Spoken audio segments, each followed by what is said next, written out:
Hi guys, this is NATO here. I'm actually still here in beautiful Bedford, Iowa in Taylor County.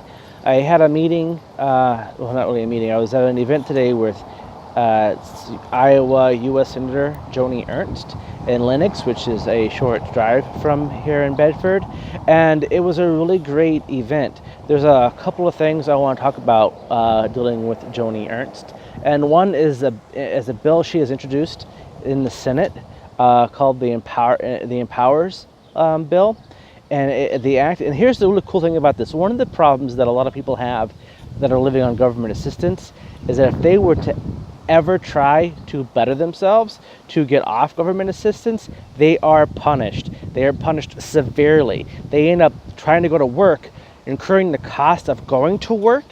They have to get daycare for their children if they have any, extra costs in transportation for cars, insurance, food. Sometimes they have to eat out something more than they would normally.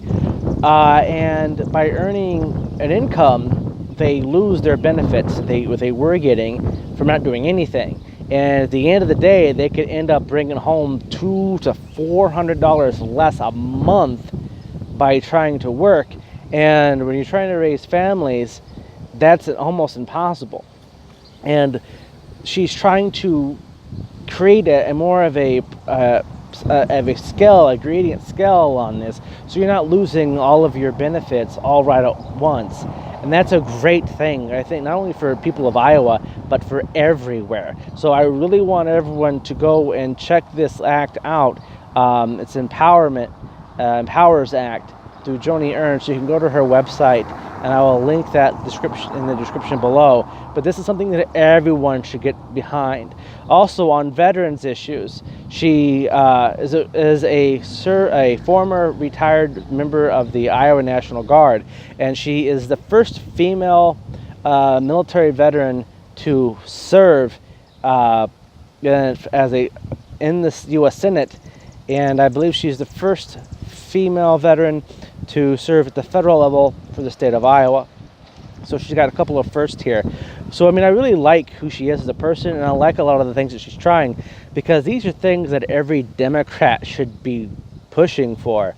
And she's a pretty staunch conservative Republican, and this goes to show you how much things are in alignment on different issues, especially when it comes to VA and disabilities, and for people that are on assistance.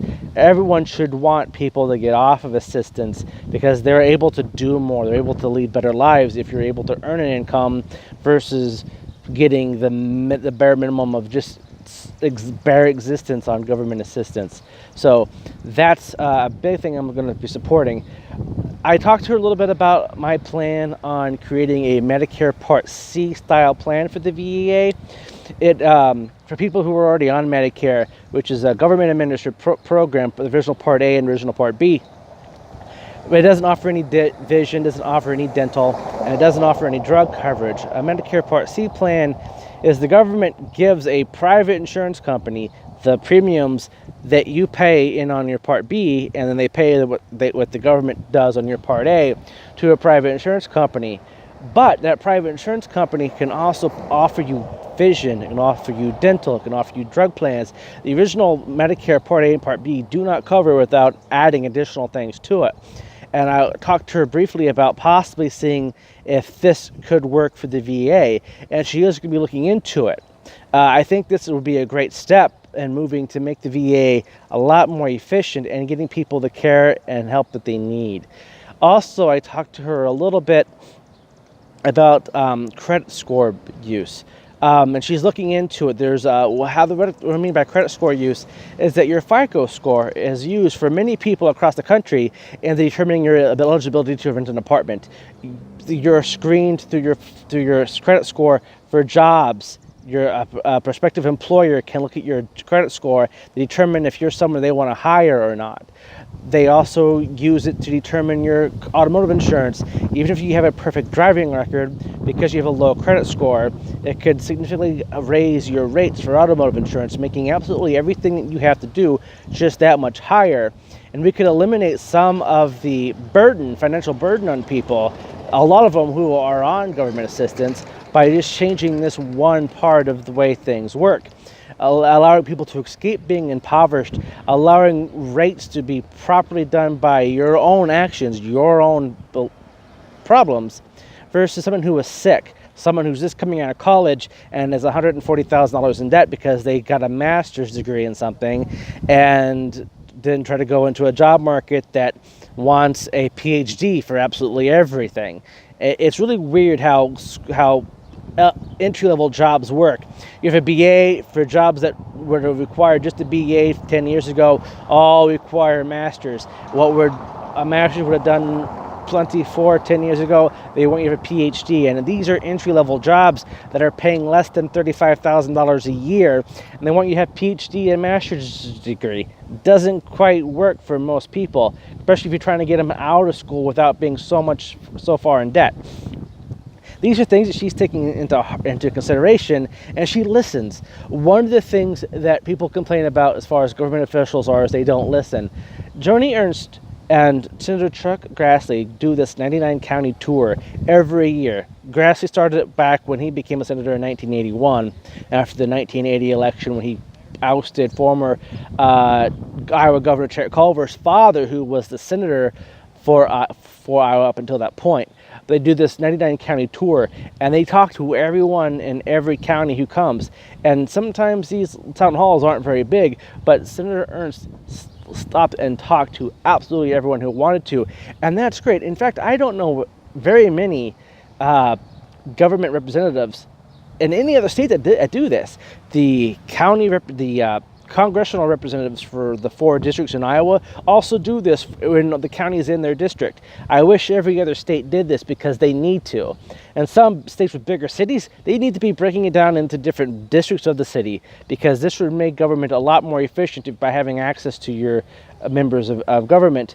This is what makes Iowa better than any other state, in my humble opinion, that the lawmakers, both state and federally, listen and talk to each of their constituents in such a great detail. So I want to give props to Senator Joni Ernst for that, and I want to thank her for her time looking at some of the issues, and the fact that she holds so much of the same values that people across Iowa, Republican or Democrat, have.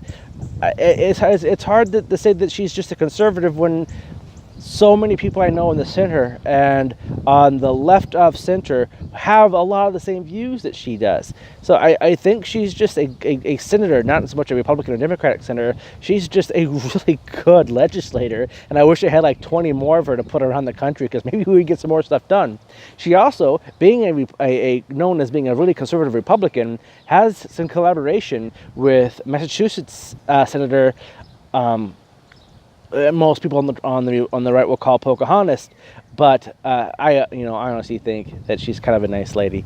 But this is great that we're seeing people like Elizabeth Warren and Senator Joni Ernst work together on a lot of things, and I want to promote that type of bipartisanship that you don't see very many places all over the country.